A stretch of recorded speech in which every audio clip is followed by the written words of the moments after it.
आप सुन रहे हैं जगत गुरु तत्वदर्शी संत रामपाल जी महाराज द्वारा लिखित पुस्तक जीने की राह का पेज नंबर 51। गरीबदास जी कहते हैं, गरीब नर से फिर पशुआ कीजे, गधा बैल बनाए, 56 भोग कहाँ मन बोरे, कुर्डी चरने जाए। गरीब तुमने उस दरगाह का महल ना देखा, धर्मराज के तिल तिल का लेखा। परंतु वह नाराज हो गया और बोला, तू गृहस्थी है, मैं बाल ब्रह्मचारी हूं, आप जाइए, एक साधु को शिक्षा देने आया है। कबीर राम नाम से खिज मरें, कुष्टी हो गल जाए, शुकर होकर जन्म ले, नाक डूबता खाए। भावार्थ, कबीर जी ने कहा है कि अभिमानी व्यक्ति राम नाम की चर्चा से खिंच जाता है, फिर कोढ़ यानी कुष्ठ रोग लगकर गलकर मर जाता है। अगला जन्म सुअर का प्राप्त करके गंध खाता है। सुअर की नाक भी गंध में डूबी रहती है। इस प्रकार का कष्ट वह प्राणी उठाता है जो भक्ति नहीं करता या नकली संत बनकर जनता में फोकट महिमा बनाता है। हे हरलाल, मैंने उसके कान में बताया था कि वह दिन याद कर। मैंने क्या कहा था, आप माने नहीं थे। हे जीव, आपको इस किसान का कर्ज उतारना पड़ेगा। लठ खाकर उतार, चाहे राजी खुशी उतार, वैसे पीछा नहीं छूटेगा। उस बैल शरीरधारी नकली बाबा के बात समझ में आ गई है। यह पहले किसी जन्म में परमेश्वर कबीर जी का शिष्य बना था, परंतु फिर गिरी पंथ में चला गया था, जिस कारण से यह सुमार्ग त्याग कर जन्म मरण का कष्ट भोग रहा है। अब यह कभी नहीं बैठेगा। हरलाल जी गरीबदास जी के चरणों में गिर गए और कहा कि हे संत महाराज, मुझे अपना शिष्य बना लो, मैं तो घर बार त्याग कर आपके साथ रहूंगा। मेरी तो आंखें खुल गई। भक्ति बिना जीव कितना कष्ट उठाता है। संत गरीबदास जी ने यह वाणी बोली, गाड़ी बाहो घर रहो, खेती करो खुशहाल, साईं सिर पर राखिए सही भक्त हरलाल। भावार्थ, परमात्मा प्राप्ति के लिए घर त्यागने की आवश्यकता नहीं है। अपना खेती का कार्य तथा गाड़ी बहाने यानी ट्रांसपोर्ट का कार्य खुशी खुशी करो। घर पर रहो, परमात्मा की भक्ति जो मैं बताऊं वह करते रहो, आप सही भक्त कहलाओगे। आप सुन रहे हैं जगत गुरु तत्वदर्शी संत रामपाल जी महाराज द्वारा लिखित पुस्तक जीने की राह का पेज नंबर 52। गरीब नाम उठत नाम बैठत, नाम सोवत जागरे, नाम खाते नाम पीते, नाम सेती लागरे। यही प्रमाण यजुर्वेद अध्याय 40 के मंत्र 15 में है कि वायु अनिलम अथ इदम अमृतम भस्मंतम शरीरम, ओम कृतु स्मर किल्वे, स्मर कृतम स्मर। भावार्थ, संत गरीबदास जी ने कहा कि जो सत्य साधना के सत्य मंत्र मैं आपको दूंगा, उनका जाप खाते पीते जागते समय यानी सुबह सोकर उठो कुछ समय जाप करो, सोने से पूर्व कुछ समय जाप करो, बैठते समय फिर उठते समय परमात्मा का नाम जाप करो। इस प्रकार घर का कार्य भी होता है, स्मरण भी। जैसे गांव में देखते हैं कि लोग सारा सारा दिन ताश खेलते हैं, हुक्के पर वक्त जाया करते हैं, राजनीति की बातें या किसी व्यक्ति की निंदा की चर्चा या सांग सिनेमा देखने में समय नष्ट करते हैं। उस समय को परमात्मा की भक्ति तथा सत्संग चर्चा सुनने में सदुपयोग करें तो मोक्ष संभव है। श्री हरलाल जाट जी दीक्षा लेकर घर आया, घर वालों को सब बात बताई। उस नकली बाबा की यादगार यानी समाधि तोड़ फेंकी और पूरे परिवार को छुड़ानी ले गए। संत गरीबदास जी से दीक्षा दिलाई, अपना तथा अपने परिवार का कल्याण कराया। संत गरीबदास जी के आदेश से उस गोरे बैल को कभी गाड़ी या हल में नहीं जोता। उसको सब पशुओं से भिन्न कमरे में बांधकर अच्छा चारा खिलाया। संत गरीबदास जी ने बताया कि यह भक्त था, कर्म बिगड़ने से पशु बना है, इससे काम ना लें। वह बैल 5 वर्ष जिया। भक्त हरलाल जी ने उसकी भक्त मानकर सेवा की, परमात्मा कबीर जी ने अपने भूले भटके भक्त की पशु जीवन में सहायता की। उसको फिर कभी मानव जन्म मिला तो और आगे उसके भाग्य में कोई पूरा गुरु मिला तो मुक्ति है, अन्यथा फिर 84 लाख योनियों में कष्ट तैयार है। भक्त हरलाल की संतान बेरी में आज भी इस घटना की साक्षी है। तंबाकू सेवन करना महापाप है। संत गरीबदास जी ने भक्त हरलाल जी से कहा कि आप जो भी दीक्षा लेते हैं, तंबाकू का हुक्का, बीड़ी, सिगरेट, चिलम आदि में डालकर भी कभी सेवन नहीं करना और अन्य नशीली वस्तुओं का प्रयोग न करना। भक्त ने कहा कि हे महाराज जी, तंबाकू तो लगभग सब किसान पीते हैं, इसमें क्या हानि है? उत्तर: संत गरीबदास जी ने बताया कि आपने रामायण तथा महाभारत की कथा तो सुनी होगी, उसमें हुक्का सेवन का कहीं वर्णन नहीं है। तंबाकू की उत्पत्ति बताऊं कैसे हुई है? आप सुन रहे हैं जगत गुरु तत्वदर्शी संत रामपाल जी महाराज द्वारा लिखित पुस्तक जीने की राह का पेज नंबर 53। तंबाकू की उत्पत्ति कथा। एक ऋषि तथा एक राजा साधु थे। एक दिन राजा की रानी ने अपनी बहन ऋषि की पत्नी के पास संदेश भेजा कि पूरा परिवार हमारे घर भोजन के लिए आए, मैं आपसे मिलना भी चाहती हूँ, बहुत याद आ रही है। अपनी बहन का संदेश ऋषि की पत्नी ने अपने पति से साझा किया तो ऋषि जी ने कहा कि साधु से दोस्ती अच्छी नहीं होती, तेरी बहन वैभव का जीवन जी रही है। राजा को धन तथा राज्य की शक्ति का अहंकार होता है, वे अपनी बेइज्जती करने को बुला रहे हैं, क्योंकि फिर हमें भी कहना पड़ेगा कि आप भी हमारे घर भोजन के लिए आना। हम उन जैसी भोजन व्यवस्था जंगल में नहीं कर पाएंगे। यह सब साधु जी का षड्यंत्र है। आपके सामने अपने को महान तथा मुझे गरीब सिद्ध करना चाहता है। आप यह विचार त्याग दें, हमारे न जाने में हित है। परंतु ऋषि की पत्नी नहीं मानी।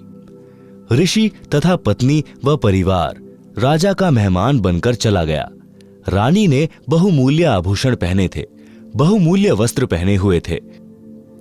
ऋषि की पत्नी के गले में राम नाम जपने वाली माला तथा सामान्य वस्त्र साध्वी वाले, जिसे देखकर दरबार के कर्मचारी अधिकारी मुस्कुरा रहे थे कि यह है राजा का साधु, कहां राजा भोज, कहां गंगू तेली। यह चर्चा ऋषि परिवार सुन रहा था। भोजन करने के पश्चात ऋषि की पत्नी ने कहा कि आप हमारे यहां भी इस दिन भोजन करने आइएगा। निश्चित दिन को राजा हजारों सैनिक लेकर सपरिवार साधु ऋषि जी की कुटी पर पहुंच गया। ऋषि जी ने स्वर्गलोक के राजा इंद्र से निवेदन करके एक कामधेनु यानी सर्व कामना यानी इच्छा पूर्ति करने वाली गाय, जिसकी उपस्थिति में खाने को किसी पदार्थ की कामना करने से मिल जाता है, यह पौराणिक मान्यता है, मांगी। उसके बदले में ऋषि जी ने अपने पुण्य कर्म संकल्प किए थे। इंद्रदेव ने एक कामधेनु तथा एक लंबा चौड़ा तंबू यानी टेंट भेजा और कुछ सेवादार भी भेजे। टेंट के अंदर गाय को छोड़ दिया। ऋषि परिवार ने गौ माता की आरती उतारी, अपनी मनोकामना बताई। उसी समय 56 प्रकार के भोग चांदी की परातों, टोकनियों, कड़ाहों में स्वर्ग से आए और टेंट में रखे जाने लगे। लड्डू, जलेबी, कचौरी, दही बड़े, हलवा, खीर, दाल, रोटी यानी मांडे तथा पूरी, बूंदी, बर्फी, रसगुल्ले आदि आदि से आधा एकड़ का टेंट भर गया। ऋषि जी ने राजा से कहा कि भोजन जीमो। राजा ने बेइज्जती करने के लिए कहा कि मेरी सेना भी साथ में भोजन खाएगी, घोड़ों को भी चारा खिलाना है। ऋषि जी ने कहा कि प्रभु कृपा से सब व्यवस्था हो जाएगी, पहले आप तथा सेना भोजन करें।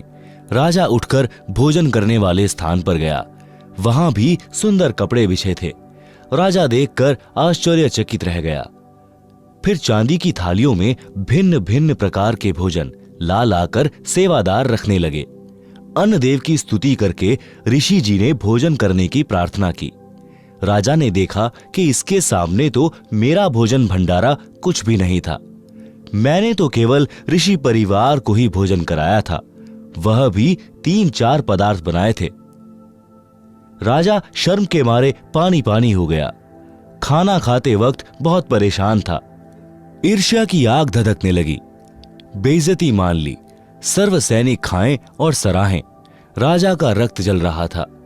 अपने टेंट में जाकर ऋषि को बुलाया और पूछा कि यह भोजन जंगल में कैसे बनाया।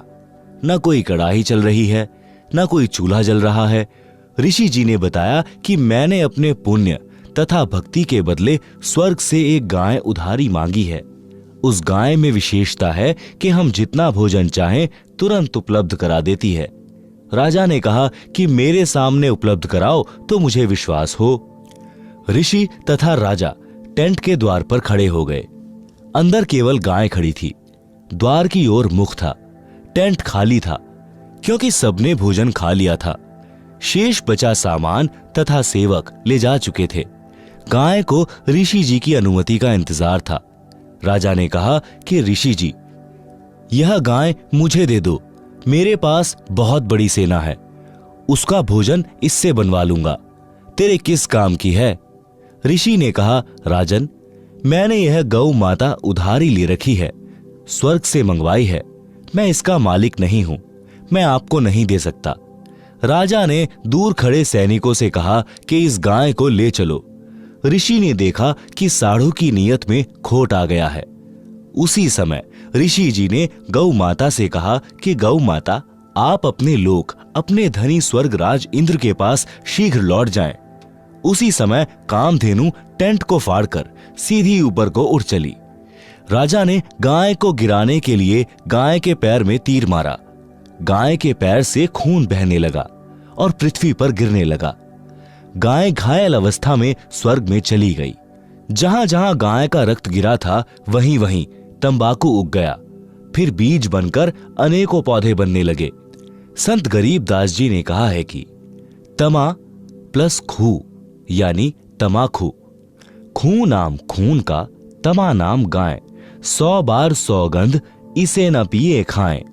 आप सुन रहे हैं जगत गुरु तत्वदर्शी संत रामपाल जी महाराज द्वारा लिखित पुस्तक जीने की राह का पेज नंबर 54। भावार्थ। भावार्थ है कि फारसी भाषा में तमा गाय को कहते हैं, खू खून यानी रक्त को कहते हैं। यह तमाकू गाय के रक्त से उपजा है। इसके ऊपर गाय के बाल जैसे रूंग यानी रोम जैसे होते हैं। हे मानव, तेरे को 100 बार सौगंध है कि इस तमाकू का सेवन किसी रूप में भी मत कर। तमाकू का सेवन गाय का खून पीने के समान पाप लगता है।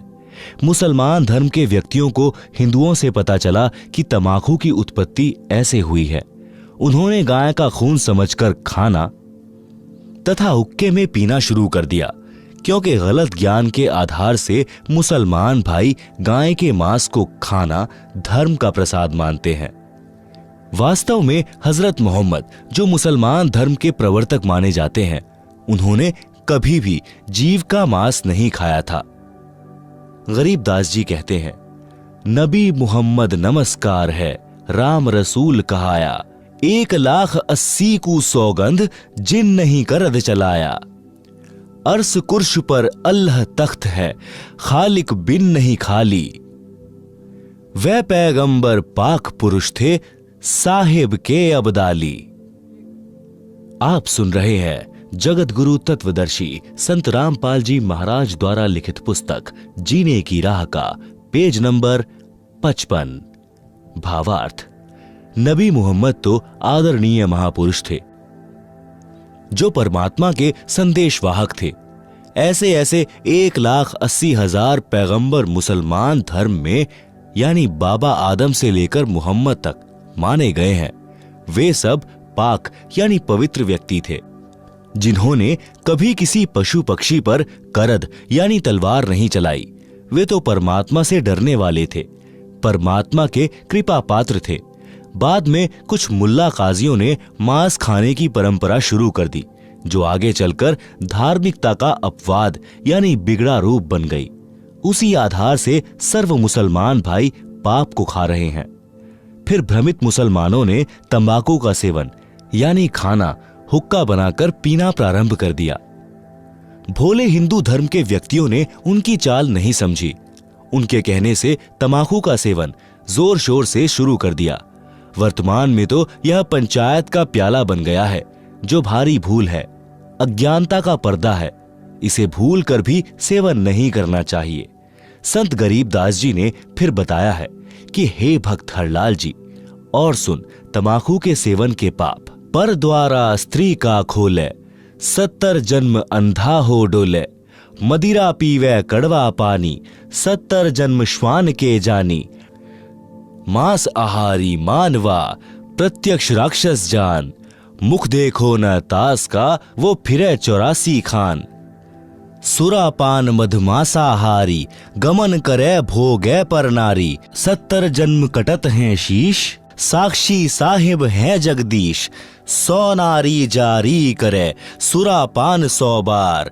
एक चिलम हुक्का भरे, डूबे काली धार। हुक्का हरदम पीवते, लाल मिलावे धूर। इसमें संशय है नहीं, जन्म पीछले सूर। उपरोक्त वाणियों का भावार्थ। वाणी संख्या 1 में कहा है कि जो व्यक्ति अन्य स्त्री से अवैध संबंध बनाता है, उस पाप के कारण वह 70 जन्म अंधे के प्राप्त करता है।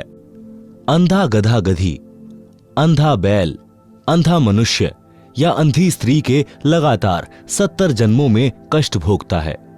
वाणी संख्या 2। कड़वी शराब रूपी पानी जो पीता है, वह उस पाप के कारण 70 जन्म तक कुत्ते के जन्म प्राप्त करके कष्ट उठाता है। गंदी नालियों का पानी पीता है। रोटी न मिलने पर गुह यानी टट्टी खाता है। वाणी संख्या 3। जो व्यक्ति मांस खाते हैं, वे तो स्पष्ट राक्षस हैं। उनका तो मुख भी नहीं देखना चाहिए, यानी उनके साथ रहने से अन्य भी मांस खाने का आदी हो सकता है, इसलिए उनसे बचें। वह तो 84 लाख योनियों में भटकेगा। वाणी संख्या 4, 5। सुरा यानी शराब पीने वाले तथा पर स्त्री को भोगने वाले, मांस खाने वालों को अन्य पाप कर्म भी भोगना होता है। उनके 70 जन्म तक मानव या बकरा बकरी, भैंस या मुर्गे आदि के जीवनों में सिर कटते हैं। इस बात को मैं परमात्मा को साक्षी रखकर कह रहा हूं, सत्य मानना। आप सुन रहे हैं जगत गुरु तत्वदर्शी संत रामपाल जी महाराज द्वारा लिखित पुस्तक जीने की राह का पेज नंबर 56। वाणी संख्या 6। एक चिलम भरकर हुक्का पीने वाले को देने से भरने वाले को जो पाप लगता है, वह सुनो।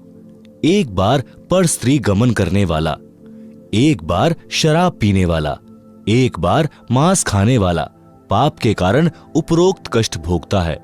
100 स्त्रियों से भोग करे और 100 बार शराब पिए, उसे जो पाप लगता है, वह पाप एक चिलम भरकर हुक्का पीने वाले को देने वाले को लगता है। विचार करो, तंबाकू सेवन यानी हुक्के में, बीड़ी सिगरेट में पीने वाले, खाने वाले, करने वाले को कितना पाप लगेगा। इसलिए उपरोक्त सर्व पदार्थों का सेवन कभी न करो। वाणी संख्या 7। समाज के व्यक्तियों को देखकर कुछ व्यक्ति हुक्का या अन्य नशीली वस्तुएं सेवन करने लग जाते हैं। यदि सत्संग सुनकर बुराई त्याग देते हैं, तो वे जीव पिछले जन्म में भी मनुष्य थे। उनके अंदर नशे की गहरी लत नहीं बनती, परंतु जो बार बार सत्संग सुनकर भी तंबाकू आदि नशे का त्याग नहीं कर पाते, वे पिछले जन्म में सूअर के शरीर में थे। सूअर के शरीर में बदबू यानी बैड स्मेल सूंघने से तंबाकू की बदबू पीने सूंघने की गहरी आदत होती है। वे शीघ्र हुक्का व अन्य नशा नहीं त्याग पाते। वे अपने अनमोल मानव शरीर रूपी लाल को मिट्टी में मिला रहे हैं। उनको अधिक सत्संग सुनने की राय दी जाती है। निराश न हो, सच्चे मन से परमात्मा कबीर जी से नशा छुड़वाने की पुकार प्रार्थना करने से सब नशा छूट जाता है। तंबाकू के विषय में अन्य विचार। तंबाकू यानी हुक्का पीने वालों की स्थिति बताई है संत गरीबदास जी के ग्रंथ में अथ तंबाकू की बैत नामक अध्याय में। पितबाई खांसी निबासी निबास, कफदल कलेजा लिया है गिरास। काला तमाखू अरु गोरा पिवाक, 10-20 लंगर जहां बैठे गुटाक। बाजे ने गुड़गुड़ अरु हुक्के हजूम, कोरे कुबुद्धि बीसा है ना सूम। बाकी पगड़ी अरु बाकी ही ने, खुद डूबे अरु डुबोए है के। गुटाकड़ अटाकड़ मटाकड़ लहूर, एक बैठेगा अड़कर एक बैठेगा दूर। पीवे तमाखू पड़े करम मार, अमली के मुख में मूत्र की धार। कड़वा ही कड़वा तू करता हमेश, कड़वा ही ले प्यारे कड़वा ही पेश। कामी क्रोधी तू लोभी लबूट, बचन मान मेरा धूमा न घूंट। हुक्का हरामी गुलामी गुलाम, धनी के सरे में न पहुंचे अलाम। पामर परम धाम जाते न कोई, झूठे अमल पर दई जान खोई। मुर्दा मजावर हरामी हराम, पीवे तमाखू सो इंद्री के गुलाम। अज्ञान नींद न सो उठ जाग, पीवे तमाखू गए फुटी भाग। भांग तमाखू पीवे ही सुरापान से हेत, गोसत मिट्टी खाए कर जंगली बने प्रेत। पान तमाखू चाब ही सांस नाक में देत, सो तो अकार्थ गए जो भड़ भूजे का रेत। भांग तमाखू पी वही गोसत गला कबाब, मोर मृग को भगत है देंगे कहा जवाब। भांग तमाखू पीवते चिस्मियों नाली तमाम, साहिब तेरी साहिबी जाने कहां गुलाम। गौ अपनी अम्मा है इस पर छुरी न बाहे, गरीब दास घी दूध को सब ही आत्म खाए। आप सुन रहे हैं जगत गुरु तत्वदर्शी संत रामपाल जी महाराज द्वारा लिखित पुस्तक जीने की राह का पेज नंबर 57। भावार्थ। उपरोक्त वाणियों का भावार्थ है कि मानव शरीर को ऑक्सीजन की आवश्यकता है। उसके स्थान पर तंबाकू का धुआं यानी कार्बन डाइऑक्साइड प्रवेश करता है तो उनको खांसी रोग हो जाता है। पित्त तथा बाय यानी बाय का रोग हो जाता है। हुक्का पीने वाले का बैठने का स्टाइल बताया है कि हुक्का पीने वाले एक दो तो हुक्के के निकट बैठेंगे, एक कुछ दूरी पर बैठेगा और कहेगा कि सरकाइए थोड़ा सा। दूसरे उसकी ओर हुक्का देंगे। फिर नै यानी नली जिससे धुआं खींचते हैं गुरड़ गुरड़ बाजेगी। आप तो हुक्का पीकर डूबे हैं और छोटे बच्चे भी उनको देखकर वही पाप करके नरक की काली धार में डूबेंगे। जो तंबाकू पीते हैं उनके तो भाग फूटे ही हैं। अन्य को तंबाकू पीने के लिए उत्प्रेरक बनकर डुबोते हैं। उपरोक्त बुराई करने वाले तो अपना जीवन ऐसे व्यर्थ कर जाते हैं जैसे भड़बूजा बालू रेत को आग से खूब गर्म करके चने भूनता है, फिर सारा कार्य करके रेत को गली में फेंक देता है। इसी प्रकार जो मानव उपरोक्त बुराई करता है वह भी अपने मानव जीवन को इसी प्रकार व्यर्थ करके चला जाता है। उस जीव को नरक तथा अन्य प्राणियों के जीवन रूपी गली में फेंक दिया जाता है। जो व्यक्ति उपरोक्त पाप करते हैं वे भगवान के दरबार में क्या जवाब देंगे, यानी बोलने योग्य नहीं रहेंगे। फिर कहा है कि गाय अपनी माता के तुल्य है, जिसका सब धर्म जाति वाले दूध ही पीते खाते हैं। इसलिए गाय को मत मारो। विषय तंबाकू का चल रहा है। भक्ति मार्ग में तंबाकू सबसे अधिक बाधा करता है। जैसे अपने दोनों नाकों के मध्य में एक तीसरा रास्ता है जो छोटी सुई के नाके जितना है। जो तंबाकू का धुआं नाकों से छोड़ते हैं वह उस रास्ते को बंद कर देता है। वही रास्ता ऊपर को त्रिकुटी की ओर जाता है जहां परमात्मा का निवास है। जिस रास्ते से हमने परमात्मा से मिलना है उसी को तंबाकू का धुआं बंद कर देता है। हुक्का पीने वालों को देखा है प्रतिदिन हुक्के की नै यानी नली में लोहे की गज यानी एक पतला सा सरिया घुमाते हैं, जिनमें से धुएं का जमा हुआ मैल निकलता है। वह नै रुक जाती है। मानव जीवन परमात्मा प्राप्ति के लिए ही मिला है। परमात्मा को प्राप्त करने वाले मार्ग को तंबाकू का धुआं बंद कर देता है। इसलिए भी तंबाकू भक्त के लिए महान शत्रु है। वैसे भी हुक्का पीने वाले भी मानते हैं कि तंबाकू अच्छी चीज नहीं है।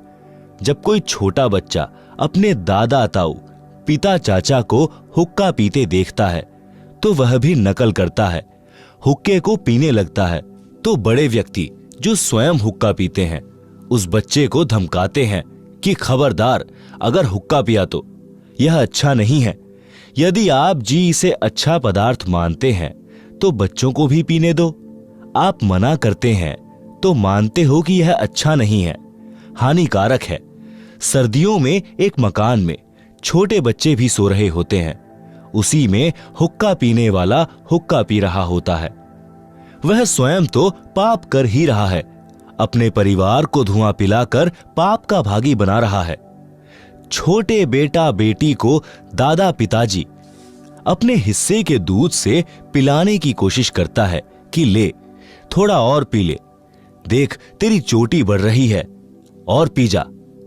इस प्रकार उसे दूध का गिलास पिलाकर दम लेता है, क्योंकि दूध बच्चे के लिए लाभदायक है।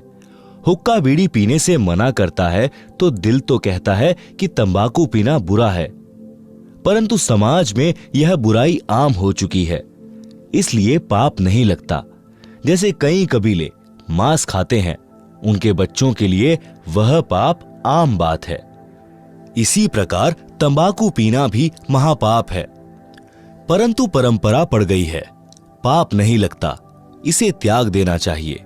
भक्त हरलाल जी ने उसी दिन हुक्का तोड़ दिया, चिलम फोड़ दी, सर्व परिवार को वे सब बातें सुनाई, नाम दीक्षा दिलाई। कई पीढ़ी तक बेरी के उन परिवारों में हुक्का नहीं था, बाद में सत्संग के अभाव में फिर से कुछ कुछ पीने लगे हैं। आप सुन रहे हैं जगत गुरु तत्वदर्शी संत रामपाल जी महाराज द्वारा लिखित पुस्तक जीने की राह का पेज नंबर 58। तंबाकू से गधे घोड़े भी घृणा करते हैं। एक दिन संत गरीबदास जी गांव छुड़ानी जिला जज्जर वाले किसी कार्यवश घोड़े पर सवार होकर जींद जिले में किसी गांव में जा रहे थे। मार्ग में गांव मालखेड़ी, जो कि जिला जींद के खेत थे, उन खेतों में से घोड़े पर बैठकर जा रहे थे। गेहूं की फसल खेतों में खड़ी थी। घोड़ा रास्ता छोड़कर गेहूं की फसल के बीचों बीच चलने लगा। खेतों में फसल के रखवाले थे, वे लाठी डंडे लेकर दौड़े और संत गरीबदास जी को मारने लगे कि तेरा दिमाग खराब हो गया है क्या, हमारी फसल का नाश कर दिया, घोड़े को सीधा नहीं चला सकता। ज्यों ही उन्होंने संत गरीबदास जी को लाठी मारने की कोशिश की तो उनके हाथ ऊपर को ही जाम हो गए। सब अपनी अपनी जगह पत्थर की मूर्ति के समान खड़े हो गए। 5 मिनट तक उसी प्रकार रहे। फिर संत गरीबदास जी ने अपना हाथ आशीर्वाद देने की स्थिति में किया तो उनकी स्तंभता टूट गई और सब पीठ के बल गिरे, लाठियां हाथ से छूट गई। ऐसे हो गए जैसे अधरंग हो गया हो। रखवालों को समझते देर नहीं लगी कि यह सामान्य व्यक्ति नहीं है। सबने रोते हुए क्षमा याचना की। तब संत गरीबदास जी ने कहा कि भले पुरुषों, क्या राह चलते व्यक्ति के साथ ऐसा व्यवहार करते हैं? मारने को दौड़े हो, पहले तो यह जानना चाहिए था कि किस कारण से घोड़ा फसल के बीच में ले गए हो। वे किसान बोले, अब बताइए जी, घोड़ा किस कारण से फसल में चला गया था? संत गरीबदास जी ने पूछा कि इस खेत में इस फसल से पहले क्या बीज रखा था? उन्होंने बताया कि ज्वार बोई थी। उससे पहले क्या बोया था? उन्होंने बताया कि तंबाकू बीजा था। संत गरीबदास जी ने बताया कि उस तंबाकू की बदबू अभी तक इस खेत में उठ रही है। उसकी बदबू से परेशान होकर मेरा घोड़ा रास्ता त्याग कर दूर से जाने लगा। उस तंबाकू को आप पीते हो, आप तो पशुओं से भी गए गुजरे हो। सुन लो ध्यान से, इसके बाद इस गांव में कोई व्यक्ति हुक्का नहीं पिएगा, तंबाकू सेवन नहीं करेगा। यदि आज्ञा का पालन नहीं हुआ तो गांव को बहुत हानि हो जाएगी। उस समय तो सबने हां कर दी। संत के चले जाने के पश्चात बोले कि भर लेना हुक्टी। जब हुक्टी यानी छोटा हुक्का भरने लगे तो हाथ से चिलम छूटकर फूट गई। दूसरी हुक्टी की चिलम लाए, वह भी हाथ में ही चूर चूर हो गई। खेत में जितनी हुक्की थी सब टूट गई, चिलम भी फूट गई। रखवाले डर गए कि उस संत की लीला है। गांव गए तो गांव के सब हुक्के टूट गए, चिलम फूट गई। पूरे गांव में हड़कंप मच गया, भय का वातावरण हो गया। रखवाले गांव में आए तो कारण का पता चला। उस दिन के पश्चात गांव में वर्तमान तक हुक्का यानी तंबाकू सेवन कोई नहीं पीता। गांव का नाम है मालखेड़ी। आप सुन रहे हैं जगत गुरु तत्वदर्शी संत रामपाल जी महाराज द्वारा लिखित पुस्तक जीने की राह का पेज नंबर 59। हुक्का पीने वाले कहते हैं कि ले मेरे पास कड़वा तंबाकू है, यह भर ले चिलम में। दूसरा कहता है कि यह मेरे वाला अधिक कड़वा है। संत गरीबदास जी ने बताया है कि मृत्यु के उपरांत यम के दूत उस कड़वा तंबाकू पीने वाले के मुख में मूत देते हैं। कहते हैं कि तू अधिक कड़वा कड़वा तंबाकू पीना चाहता था, ले प्यारे कड़वा मूत पी ले। मूत्र की धार उसका मुख खोलकर मुख में लगाते हैं। संत गरीबदास जी ने यह तो एक लीला करके बुराई छुड़ाई थी। ज्ञान से जो प्रभाव पड़ता है वह सदा के लिए बुराई छुड़ा देता है। ज्ञान सत्संग से होता है। सत्संग सुनने की रुचि पैदा करो, सत्संग सुनो। निवेदन, उपरोक्त बुराई सर्वथा त्याग दें, इससे जीवन का मार्ग सुहेला हो जाएगा। नशा करता है नाश। नशा चाहे शराब, सुल्फा, अफीम, हीरोइन आदि आदि किसी का भी करते हो, यह आपका सर्वनाश का कारण बनेगा। नशा सर्वप्रथम तो इंसान को शैतान बनाता है, फिर शरीर का नाश करता है। शरीर के 4 महत्वपूर्ण अंग हैं, फेफड़े, जिगर, गुर्दे व हृदय। शराब सर्वप्रथम इन चारों अंगों को खराब करती है। सुल्फा यानी चरस दिमाग को पूरी तरह नष्ट कर देता है। हीरोइन शराब से भी अधिक शरीर को खोखला करती है। अफीम से शरीर कमजोर हो जाता है, अपनी कार्यशैली छोड़ देता है। अफीम से ही चार्ज होकर चलने लगता है। रक्त दूषित हो जाता है। इसलिए इनको तो गांव नगर में भी नहीं रखें। घर की बात क्या, सेवन करना तो सोचना भी नहीं चाहिए। एक व्यक्ति दिल्ली पालम हवाई अड्डे पर नौकरी करता था। सन 1997 की बात है। उस समय उसकी सैलरी 12,000 रुपए महीना थी। दिल्ली के गांव में यह दास यानी रामपाल दास सत्संग करने गया। वहां एक वृद्धा अपनी 3 पोतियों के साथ सत्संग वाले घर में आई, जो नाते में सत्संग कराने वालों की चाची थी। वह गांव के बाहरी क्षेत्र में प्लॉट में मकान बनाकर रहती थी। वह लड़का भी उसी का था जो दिल्ली हवाई अड्डे पर नौकर था। बहुत शराब पीता था, घर की ठौर बिटोड़ा बना रखा था।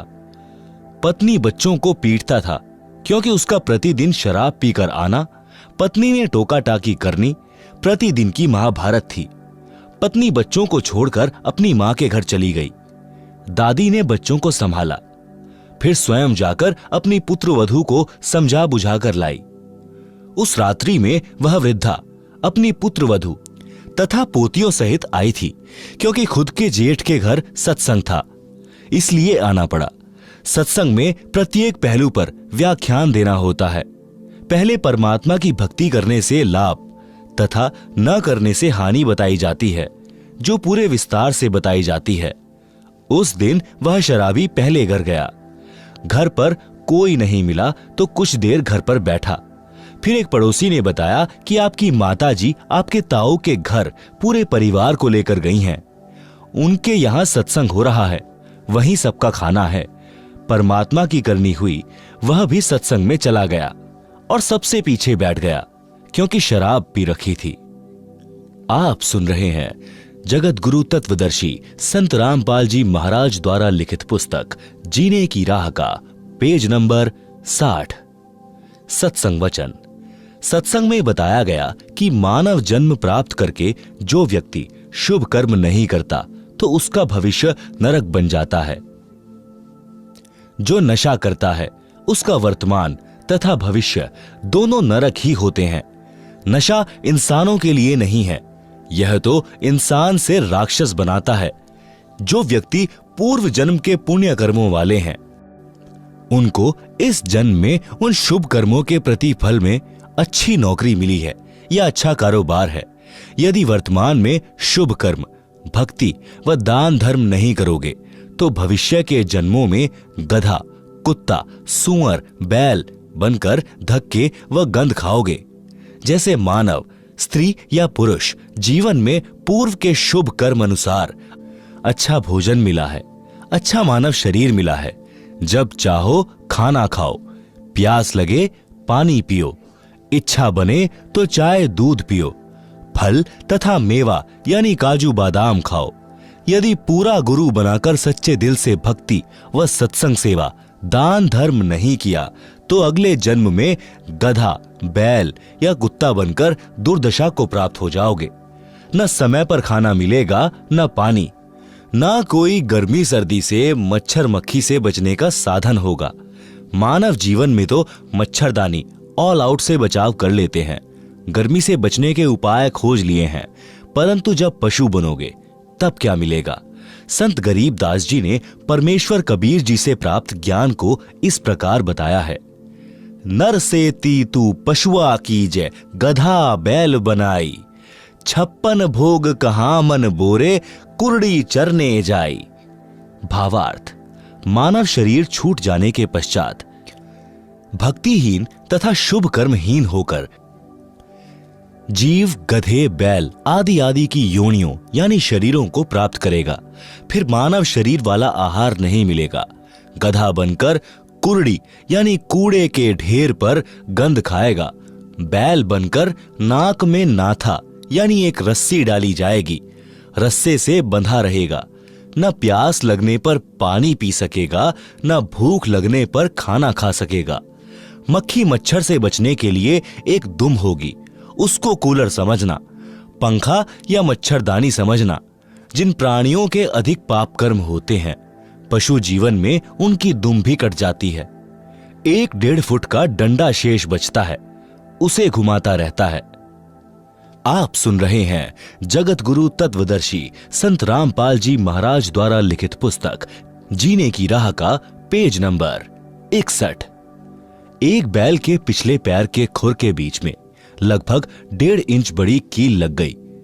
चलने से और अधिक अंदर चली गई। बैल पैर से लंग करने लगा। हाली को लगा कि झटका लग गया है, नस पर नस चढ़ गई होगी, चलने से ठीक हो जाएगा। कई बार ऐसा होता है कि नस पर नस चढ़ जाती तो बैल चलते चलते ठीक हो जाता था, परंतु अब की बार ऐसा नहीं हुआ।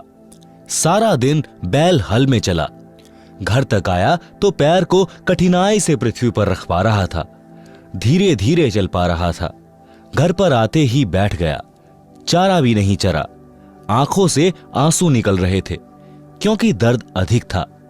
सुबह बैल उठा ही नहीं, लेट गया, पैर पर सूजन अधिक थी। गांव से पशुओं का डॉक्टर बुलाया। पुराने समय की बात है, उस समय ऐसा ही इलाज होता था। डॉक्टर ने देखकर बताया कि इसके घुटने में बाय है, पुराने गुड़ को कूटकर नरम करके पट्टी बांध दो, ठीक हो जाएगा। कील लगी थी खुर में यानी पैर के नीचे वाले हिस्से में। उपचार हो रहा था घुटने का। लगभग 1 महीने ऐसे चला। एक दिन घर के आदमी ने देखा कि बैल के पैर के तलवे यानी खुर के बीच से मवाद निकल रहा है।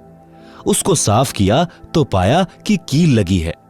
किसी औजार से कील निकाली। तब 1 सप्ताह में बैल ठीक हो गया। पेट भर चारा खाया, पानी पिया।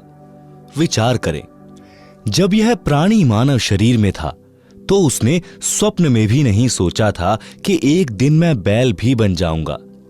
अब बोलकर भी नहीं बता पा रहा था कि दर्द कहां पर है। कबीर जी ने कहा है कि जिह्वा तो वो है भली जो रटे हरि नाम, ना तो काट के फेंक दियो मुख में भलो न चाम। भावार्थ, जैसे जीभ शरीर का बहुत महत्वपूर्ण अंग है, यदि परमात्मा का गुणगान तथा नाम जाप के लिए प्रयोग नहीं किया जाता है तो व्यर्थ है, क्योंकि इस जुबान से कोई किसी को कुवचन बोलकर पाप करता है। बलवान व्यक्ति निर्बल को गलत बात कह देता है, जिससे उसकी आत्मा रोती है, बद्दुआ देती है। बोलकर सुना नहीं सकता क्योंकि मार भी पड़ सकती है। यह पाप हुआ। फिर किसी की निंदा करके, किसी की झूठी गवाही देकर, किसी को व्यापार में झूठ बोलकर, ठग कर अनेकों प्रकार के पाप मानव अपनी जीभ से करता है। परमेश्वर कबीर जी ने बताया है कि यदि जीभ का सदुपयोग नहीं करता है, यानी शुभ वचन, शीतल वाणी, परमात्मा का गुणगान यानी चर्चा करना, धार्मिक सदग्रंथों का पठन पाठन तथा भगवान के नाम पर जाप स्मरण जीभ से नहीं कर रहा है तो इसे काट कर फेंक दो, कोरे पाप इकट्ठे कर रहा है। जीभ को काटने को कहना तो मात्र उदाहरण है जो सतर्क करने को है। कहीं जीभ काट कर मत फेंक देना। अपने शुभ कर्म, शुभ वचन शुरू करना। यदि राम नाम व गुणगान नहीं कर रहा है तो पवित्र मुख में इस जीभ के चाम को रखना अच्छा नहीं है। आप सुन रहे हैं जगत गुरु तत्वदर्शी संत रामपाल जी महाराज द्वारा लिखित पुस्तक जीने की राह का पेज नंबर 62। मानव शरीरधारी प्राणी को वर्तमान में यानी सन 1970 से विशेष सुविधाएं प्राप्त हैं, जिस कारण से दिनों दिन परमात्मा से दूर होता जा रहा है। उतनी ही गति से मानव के दुख निकट आ रहे हैं। वित्तीय स्थिति में सुधार है, परंतु मानसिक शांति समाप्त है।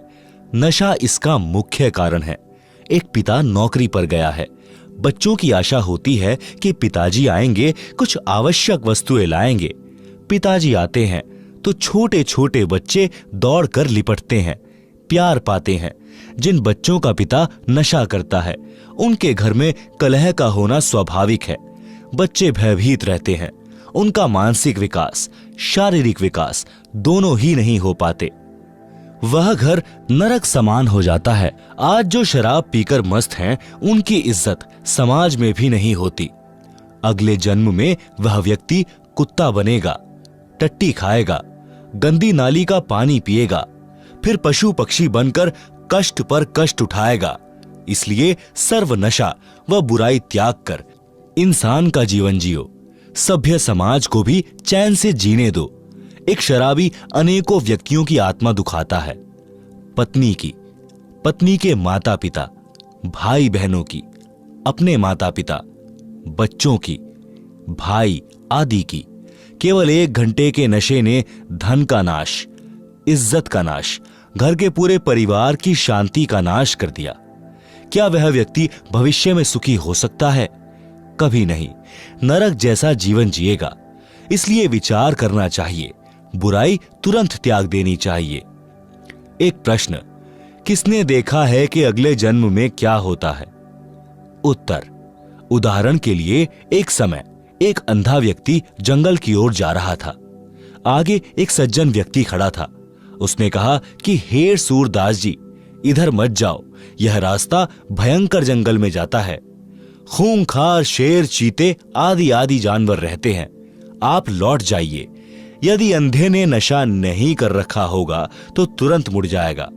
यदि नशे में है तो कहेगा कि किसने देखा है कि जंगल में भयंकर शेर, चीते, सर्प आदि जानवर रहते हैं, और यह कहकर अपने पथ पर बढ़ जाता है। विचार करें, अंधे को दिखाई नहीं देता और आंखों वाले की बात पर विश्वास नहीं करता, तो उसको कौन से तरीके से समझाया जाए? यदि नहीं मानता है तो उसकी वही दशा होगी जो आंखों वाला बता रहा था, शेर मार डालेंगे। इसी प्रकार संत जन आंखों यानी ज्ञान नेत्र वाले हैं। उन्होंने हमें बताया है जो ऊपर वर्णन किया गया है। हम ज्ञान नेत्रहीन अंधे हैं। यदि हम संतों की शिक्षा पर विश्वास करके रास्ता नहीं बदलेंगे तो वही होगा जो ऊपर बताया गया है। नर से फिर पीछे तू पशुआ कीजे, गधा बैल बनाई, 56 भोग कहाँ मन बोरे, कुरड़ी चरने जाई। आप सुन रहे हैं जगत गुरु तत्वदर्शी संत रामपाल जी महाराज द्वारा लिखित पुस्तक जीने की राह का पेज नंबर 63। कुछ व्यक्ति तो यहां तक कह देते हैं कि देखा जाएगा जो होगा। उनसे निवेदन है कि गधा बनने के पश्चात आप क्या देखोगे, फिर तो कुम्हार देखेगा।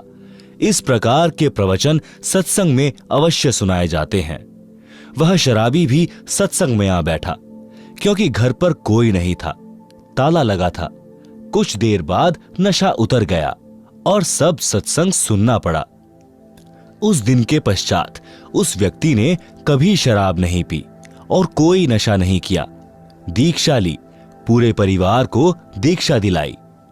हम यानी लेखक तथा साथ सत्संग में गए कुछ भक्त सुबह गांव के बाहर घूमने के लिए गए तो रास्ते में उस व्यक्ति यानी एयरपोर्ट वाले का घर था। गली में उसकी माताजी खड़ी थी। उसने कहा कि महाराज जी, चाय पीकर जाना। गांव के भक्त ने बताया कि इनके घर अवश्य चलो, उजड़ा पड़ा है यह परिवार। साधु संतों के चरण पड़ने से घर पवित्र हो जाता है। हम सब उनके घर चले गए। हम कुल 5 जने थे। चारपाई आंगन में डली थी। मई का महीना था। वृक्ष की छाया थी। उसकी माताजी ने अपनी पुत्र वधू से कहा कि बेटी, चाय बना। उस बेटी ने चूल्हे में आग जलाकर डेगची में पानी डालकर चाय बनाना शुरू कर दिया। आधे घंटे बाद हमने कहा कि चाय शीघ्र लाओ, हमने घूमने जाना है, फिर किसी अन्य गांव में सत्संग के लिए जाना है। परंतु फिर भी वह बेटी डेगची के नीचे आग जलाए जा रही थी। दोबारा कहा तो वह रोने लग गई। गांव का भक्त उठकर गया तो पता चला कि घर पर न चीनी है, न चाय पत्ती और न ही दूध है। उस व्यक्ति की माताजी भी रोने लगी। कहा कि उजड़े पड़े हैं महाराज, बचा सको तो बचा लो। वह व्यक्ति दीक्षा लेकर वक्त से अपनी ड्यूटी पर चला गया था। कुछ दिन के पश्चात हम दिल्ली में ही पंजाब खोड़ गांव में सत्संग कर रहे थे। वहां पर वह व्यक्ति अपनी माता तथा पत्नी व तीनों बेटियों को कार में बैठाकर सत्संग में लाया। पहले एक टूटी सी मोटरसाइकिल थी। सब बच्चों ने सुंदर वस्त्र पहन रखे थे। कह रहे थे कि पिताजी अब मम्मी के साथ कभी नहीं लड़ते। सब तनख्वाह दादी जी को देते हैं। हम तो स्वर्ग में रहने लगे। दादी जी बोली कि उस दिन आपके ऐसे दर्शन हुए कि हम तो उजड़े बस गए। मैंने कहा कि माई, तेरा बेटा बुरा नहीं था। इसने ये अच्छे विचार कभी सुने ही नहीं थे। यदि पहले ये विचार सुनने को मिल जाते तो यह बुराई करता ही नहीं। यह सब परमेश्वर कबीर जी की कृपा है जो उस दिन यह सत्संग में आ गया और इसकी आत्मा का मैल साफ हो गया। आपका परिवार नरक से निकलकर स्वर्ग में निवास कर रहा है। परमात्मा की मर्यादा में रहना कभी कष्ट नहीं आएगा। भक्ति करते रहना, कई पीढ़ी का उद्धार हो जाएगा। इस प्रकार सत्संग से मानव उद्धार होकर विश्व में शांति, आपसी प्रेम बढ़ता है। सत्संग विचार अवश्य सुना करो। पढ़े भक्ति मर्यादा पृष्ठ 307 पर। आप सुन रहे हैं जगत गुरु तत्वदर्शी संत रामपाल जी महाराज द्वारा लिखित पुस्तक जीने की राह का पेज नंबर 64। माता पिता की सेवा व आदर करना परम कर्तव्य। प्रत्येक माता पिता की तमन्ना होती है कि मेरी संतान योग्य बने, समाज में बदनामी न ले, अच्छे चरित्र वाली हो, आज्ञाकारी हो, वृद्धावस्था में हमारी सेवा करे, हमारी बहू हमारे कहने में चलने वाली आए, समाज में हमारी इज्जत रखे, वृद्धावस्था में हमारी सेवा करे, प्यार से व्यवहार करे। सतयुग, त्रेता, द्वापर तक यह मर्यादा चरम पर रही। सब सुखी जीवन जीते थे। कलयुग में कुछ समय तक तो ठीक रहा, परंतु वर्तमान में स्थिति विपरीत ही है। इसे सुधारने का उद्देश्य लेखक यानी रामपाल दास रखता है। आशा भी करता हूं कि भगवान की कृपा से, ज्ञान के प्रकाश से सब संभव हो जाता है, हो भी रहा है और होगा, यह मेरी आत्मा मानती है। माता का संतान के प्रति प्यार। एक लड़के का पिता मृत्यु को प्राप्त हो गया। उस समय वह 10-11 वर्ष का था। माता ने अपने इकलौते पुत्र की परवरिश की। माता तथा पिता दोनों का प्यार माताजी ने दिया कि कहीं पुत्र को पिता का अभाव कष्ट न दे। लड़का युवा होकर शराब का आदी हो गया तथा वैश्यागमन करने लगा। माता से नित्य रुपए मांगे और आवारागर्दी में उड़ाए। एक दिन माता के पास पैसे नहीं थे। शराब के नशे में माता को पीटा तथा वैश्या के पास गया। उस दिन पैसे नहीं थे तो वैश्या ने कहा कि अपनी माता का दिल निकाल ला। उल्टा घर आया, माता बेहोश थी। छुरा मारकर माता का दिल निकाल कर चल पड़ा। नशे में ठोकर लगी और गिर गया। माता के दिल से आवाज आई कि बेटा, तेरे को चोट तो नहीं लगी? नशे से बना शैतान वैश्या के पास माता का दिल लेकर पहुंचा तो वैश्या ने कहा कि जब तू अपनी माता का हितैषी नहीं है तो मेरा क्या होगा? किसी के बहकावे में आकर तू मुझे भी मार डालेगा। मेरे को तो तेरे से पीछा छुड़ाना था कि अब तू निर्धन हो गया है, मेरे किस काम का? इसलिए यह शर्त रखी थी कि तू माता का दिल निकाल नहीं सकता, क्योंकि वह तेरे को कभी किसी वस्तु के लिए मना नहीं करती थी। हे शैतान, चला जा मेरी आंखों के सामने से। यह कहकर वैश्या ने उसे घर से बाहर धक्का देकर द्वार बंद कर लिया। वह शैतान घर आया, माता के शव पर विलाप करने लगा। कहा कि माता जी, हो सके तो भगवान के दरबार में भी मुझे बचाना। आवाज आई कि बेटा, कुछ नहीं हुआ, बस तेरे को खुश देखना चाहती हूं।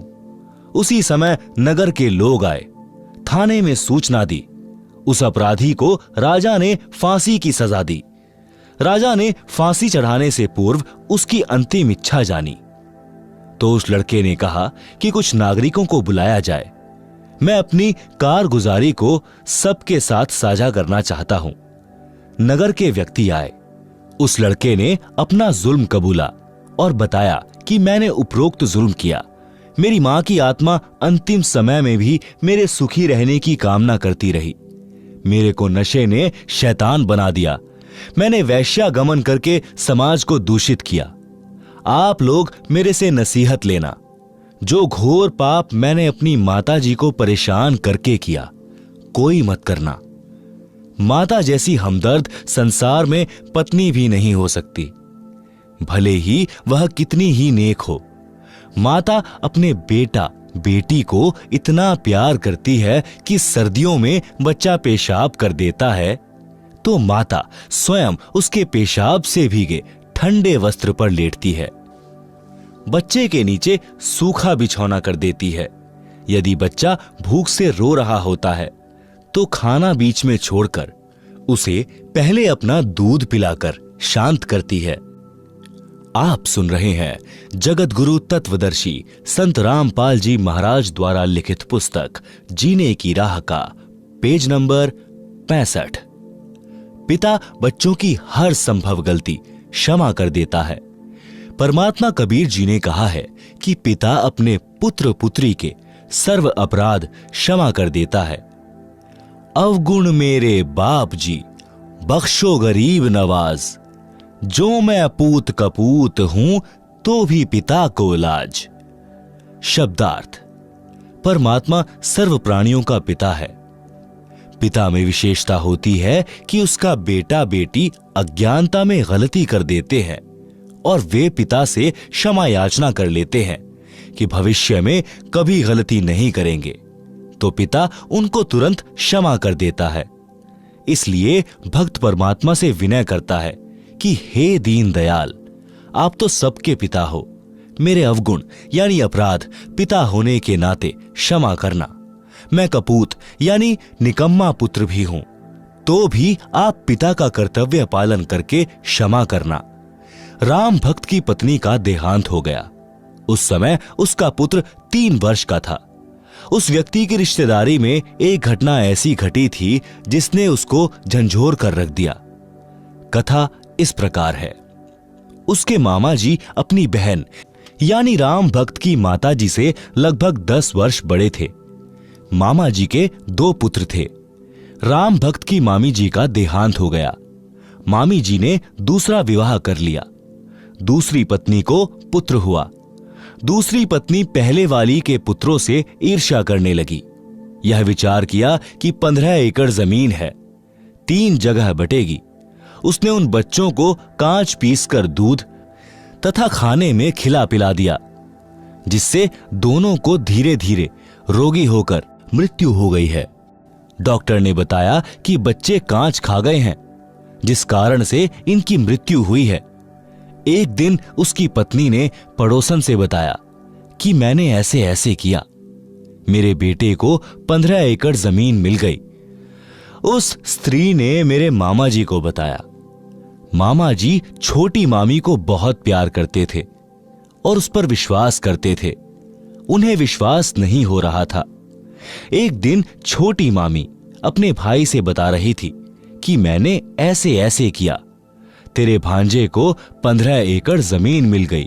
आप सुन रहे हैं जगत गुरु तत्वदर्शी संत रामपाल जी महाराज द्वारा लिखित पुस्तक जीने की राह का पेज नंबर 66। यह बात मेरा मामा भी सुन रहा था, क्योंकि वह खिड़की से बाहर स्वाभाविक खड़ा था। मामी का भाई बोला कि बहन, तूने जुल्म कर दिया, इस पाप को कहां रखेगी? आज के बाद मैं तेरी शक्ल देखने भी नहीं आऊंगा। मामा जी का दिमाग फटने को हो गया। घर त्याग कर अपनी बहन के घर पर आ गया, यानी हमारे यानी राम भक्त के घर पर जीवन व्यतीत किया। कुछ वर्ष के पश्चात छोटी मामी से जन्मा वह पुत्र भी मर गया। वह छोटी मामी किसी के साथ भाग गई। पता चला कि उस व्यक्ति ने उसके गहने छीनकर मारकर कुएं में डाल दिया। पुलिस को पता चला तो उस व्यक्ति को फांसी लगाई गई। इस सर्वनाश महाभारत को याद करके राम भक्त ने दूसरा विवाह नहीं किया। लड़के को अपने साथ रखता, हल जोतता था तो पुत्र को कंधे पर बैठा कर रखता था। थक जाता तो वृक्ष के नीचे लेटा देता, स्वयं खाना बनाता, स्वयं स्नान कराता, कपड़े साफ करता। जैसे तैसे लड़का जवान हुआ, विवाह कर दिया, फिर भी सब कार्य करता था। लड़का भी काम में हाथ बटाता था, परंतु कठिन कार्य स्वयं ही करता था। वृद्धावस्था ने जोर दिया, कार्य कुछ नहीं कर पा रहा था। पुत्रवधू को व्यर्थ का खर्च लगने लगा, जिस कारण से अपने ससुर को रूखा सूखा बासी भोजन देने लगी। फिर पेट भर भोजन भी नहीं देती थी। लड़का पूछता था कि पिताजी, सेवा ठीक हो रही है? पिताजी कहते कि बेटा, कोई कसर नहीं है, बड़ी भाग्यवान बहू आई है, मेरा विशेष ध्यान रखती है। यह बात बहू भी सुनती और अधिक परेशान करती कि मेरे पति को पता नहीं है। वृद्ध भी मेरी चाल से अपरिचित है। एक दिन लड़के ने देखा कि पिताजी को भोजन ठीक नहीं मिला, तो उसने पत्नी को कहा, तू पाखंड करने लगी कि घर देखकर खाया जाता है। आपको घर की चिंता नहीं है, सारा घर मेरे से चल रहा है, मुझे पता है कि खर्च कैसे चलाना है। एक दिन वृद्ध को चक्कर आए और गिर गया, टांग टूट गई। वैद्य ने बताया कि आहार पूरा न मिलने से शारीरिक कमजोरी है। दूध 2 समय आधा आधा सेर यानी आधा आधा किलो पिलाओ, ताजा भोजन खिलाओ। वैद्य चला गया। पत्नी ने कहा कि ऐसे तो घर का दिवाला निकल जाएगा। पति यानी लड़के को भी बात पसंद आई। वृद्ध की कोई परवाह नहीं की। वृद्ध के ससुराल वाले चोट लगने की खबर सुनकर मिलने आए। उन्होंने पूछा कि बेटा बहू ठीक सेवा कर रहे हैं क्या? राम भक्त ने कहा कि पूछो ना, ऐसे पुत्र तथा पुत्रवधू सबको दे भगवान, मेरे को कोई कष्ट नहीं होने देते। यह तो कोई कर्म की मार से चोट लग गई है। उसी गांव में 2 बहनों का विवाह हुआ था, एक का राम भक्त से, दूसरी का पड़ोस में। जब वे अपनी दूसरी लड़की के घर गए तो पता चला कि उस राम भक्त की कोई सेवा नहीं हो रही है। लड़का भी निकम्मा है। यह बात ससुराल वालों के गले नहीं उतरी, क्योंकि वे राम भक्त के मुख से सुनकर आए थे कि सेवा में कोई कसर नहीं है। वे कुछ समय बाद पुनः राम भक्त के घर गए तो उस समय वह बासी रोटी पानी में भिगो भिगो कर खा रहा था। यह देखकर उनको रोना आ गया। लड़के को बुलाया तथा कहा कि तेरे को शर्म नहीं आती? पता है तेरे को कैसे पाल पोष कर बड़ा किया है? लड़के की बहू भी आ गई। दोनों बोले कि हम तो ऐसे ही सेवा करेंगे। राम भक्त बोला कि आप जाओ, घर में झगड़ा ना कराओ। मेरी किस्मत में जो लिखा है वह मिल रहा है। मैं अपने पुत्र को दुखी नहीं देख सकता।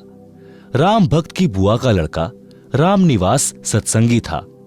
वह राम भक्त को बहुत कहता था कि आप कुछ समय भगवान की भक्ति किया करो, मेरे साथ संत के सत्संग सुनने चला करो, तो राम भक्त कहता था कि मैं तो अपने बेटे की पूजा करूंगा, यह सुखी रहे, यही मेरी तमन्ना है।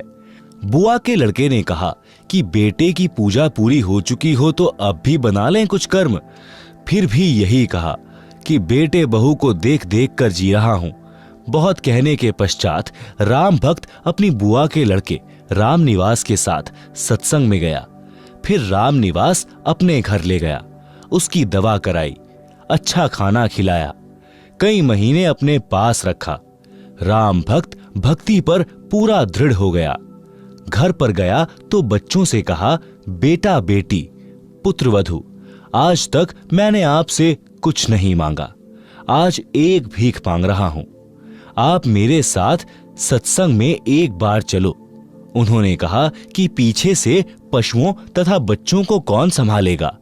राम भक्त ने कहा कि बेटा घर पर रह जाएगा, बेटी तथा पोता पोती मेरे साथ चलो। ऐसा ही किया। जब उस पुत्रवधू ने सत्संग के वचन सुने, वहां आने वाले सब भक्तों की सेवा पुराने भक्त भक्तमती ऐसे कर रहे थे जैसे विशेष मेहमानों की घर पर करते हैं। वृद्ध, रोगी, अपंग श्रद्धालुओं की भी विशेष सेवा कर रहे थे। सत्संग में यह बताया जाता है कि जीव पर दया बनाए रखने से परमात्मा प्रसन्न होता है। दुखियों, असहायों की सहायता करना मानव मात्र का परम कर्तव्य है।